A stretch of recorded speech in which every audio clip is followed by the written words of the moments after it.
My name is Daniel Carter, and I'm a fourth-year graduate student in biomedical engineering. I work in the cardiac research lab with Dr. Reynolds, focusing on translational research involving cardiac devices.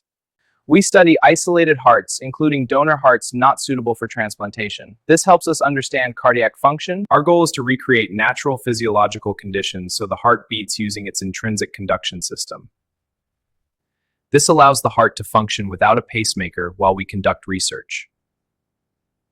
We use a clear perfusion solution that mimics blood. This helps us capture detailed video and observe how devices interact with cardiac anatomy. We measure ventricular pressures and continuously record ECG signals.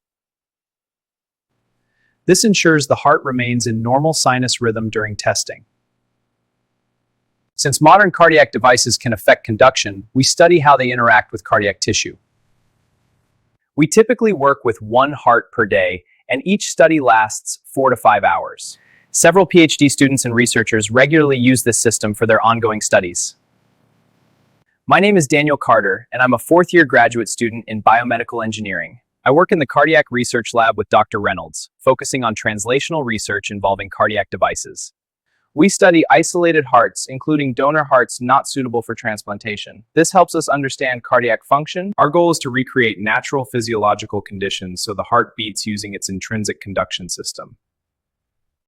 This allows the heart to function without a pacemaker while we conduct research. We use a clear perfusion solution that mimics blood. This helps us capture detailed video and observe how devices interact with cardiac anatomy. We measure ventricular pressures and continuously record ECG signals. This ensures the heart remains in normal sinus rhythm during testing. Since modern cardiac devices can affect conduction, we study how they interact with cardiac tissue. We typically work with one heart per day, and each study lasts 4 to 5 hours. Several PhD students and researchers regularly use this system for their ongoing studies.